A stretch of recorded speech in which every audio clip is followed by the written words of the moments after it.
Le Seigneur soit avec vous. Évangile de Jésus-Christ selon Saint Jean.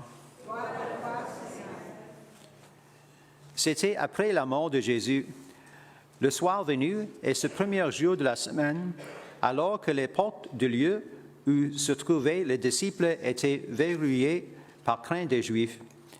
Jésus vint, il était là au milieu d'eux. Il leur dit, « La paix soit avec vous. » Après cette parole, il leur montra ses mains et son côté.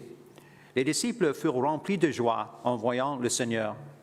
Jésus leur dit de nouveau, « La paix soit avec vous. De même que le Père m'a envoyé, moi aussi je vous envoie. » Ayant ainsi parlé, il souffla sur eux et il leur dit, « Recevez l'Esprit Saint. À qui vous remettrez ses péchés, ils seront remis. À qui vous maintiendrez ses péchés, ils seront maintenus. » Or, l'un des 12, Thomas, appelé Didyme, c'est-à-dire jumeau, n'était pas avec eux quand Jésus était venu. Les autres disciples lui disaient, « Nous avons vu le Seigneur. » Mais il leur déclara, « Si je ne vois pas dans ses mains la marque des clous, et si je ne mets pas mon doigt dans la marque des clous, si je ne mets pas la main dans son côté, non, je ne croirai pas. » 8 jours plus tard, les disciples se trouvaient de nouveau dans la maison, et Thomas était avec eux. Jésus vient, alors que les portes étaient verrouillées, et il était là au milieu d'eux. Il dit, « La paix soit avec vous. » Puis il dit à Thomas, « Avance ton doigt ici, et vois mes mains. Avance ta main, et mets-la dans mon côté. Cesse d'être incrédule, mais croyant. » Alors Thomas lui dit, « Mon Seigneur et mon Dieu. » Jésus lui dit, « Parce que tu m'as vu, tu crois. Heureux ceux qui croient sans avoir vu. » Il y a encore beaucoup d'autres signes que Jésus a faits en présence des disciples et qui ne sont pas écrits dans ce livre. Mais ceux-là ont été écrits pour que vous croyiez que Jésus est le Christ, le Fils de Dieu, et pour qu'en croyant, vous avez la vie en son nom. Acclamons la parole de Dieu.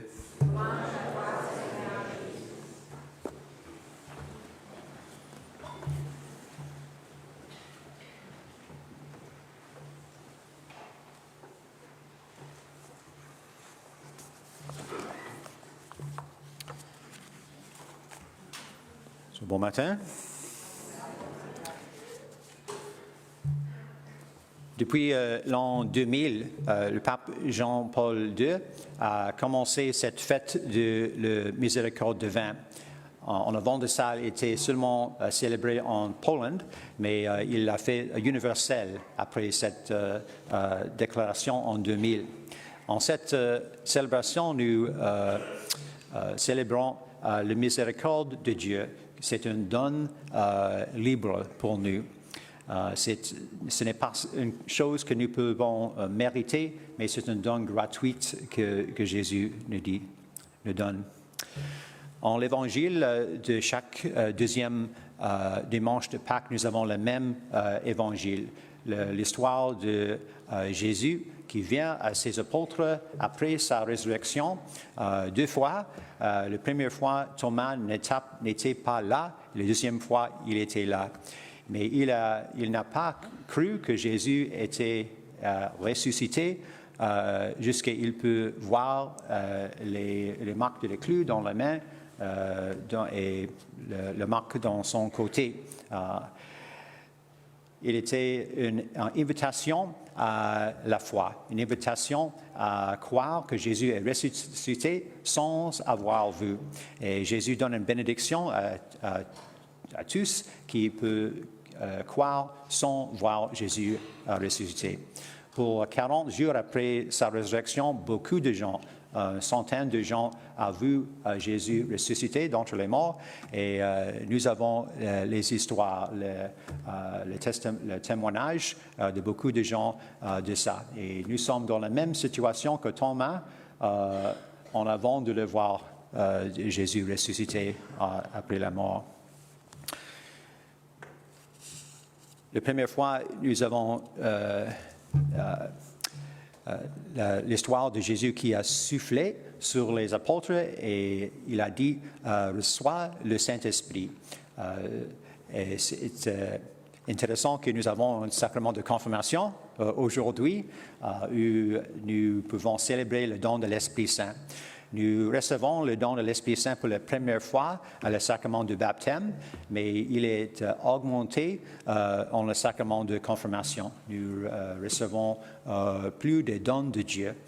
Les dons de le prophète Isaïe parlent et nous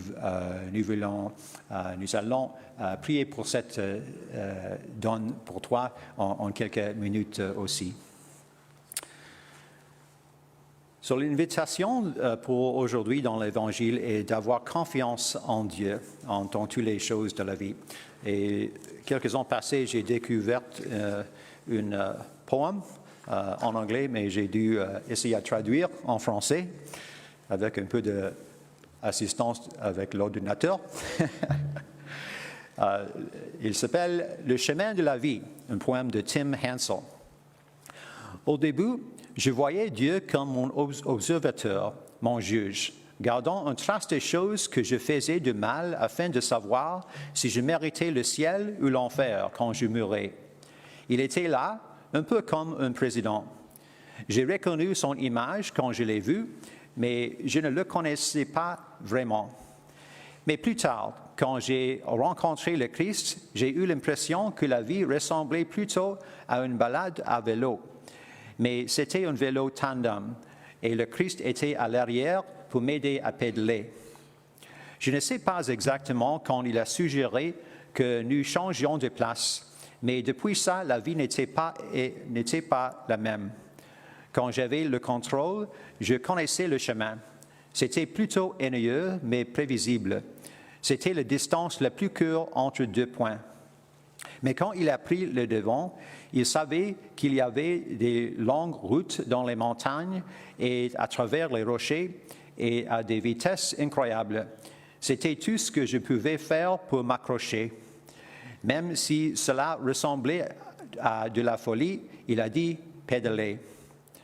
Je m'inquiétais et j'étais anxieuse et j'ai demandé « Où me mènes-tu » Il a ri, il n'a pas répondu et j'ai commencé à apprendre à faire confiance. J'ai oublié ma vie ennuyeuse et je me suis lancé dans l'aventure. Et quand je disais « j'ai peur », il se penchait en arrière et touchait ma main. Il m'a emmené vers des gens avec des dons dont j'avais besoin, des dons de guérison, d'acceptation et de joie. Ils m'ont donné leurs dons pour que je les entreprenne dans mon voyage, notre voyage, celui de mon Seigneur et le mien. Et nous sommes répartis. Il a dit, distribuez les dons. C'est un bagage supplémentaire trop lourd.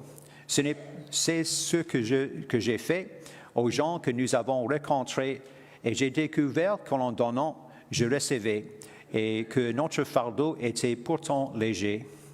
Au début, je ne lui faisais pas confiance car je contrôlais ma vie. Je pensais qu'il le détruirait, mais il connaît les secrets de vélo. Comment le faire plier pour prendre des virages serrés, sauter pour franchir des hauts rochers et voler pour raccourcir les passages effrayants. Et j'apprends à me taire et à pédaler dans les endroits les plus étranges. Je commence à profiter de la vue et de la brise fraîche sur mon visage avec mon compagnon constant, le Christ. Et quand je suis sûr que je ne peux plus rien faire, il sourit et dit « pédaler ». Ce n'est pas moi qui l'ai écrit, mais merci beaucoup. En cette fête de la miséricorde divine, nous sommes invités à avoir la confiance à Dieu en toutes choses de la vie. C'est un message qu'on trouve très souvent dans l'écriture de Sainte Faustina. Sainte Faustina a reçu des révélations incroyables de Jésus, de la miséricorde divine de Dieu, qu'il a un tel grand amour pour nous. Si tu as l'opportunité de voir ce livre, c'est excellent. elle s'appelle Divine Mercy. Oh, j'oublie le titre maintenant du livre, mais le Diary de Sainte Faustina était une chose excellente pour toi.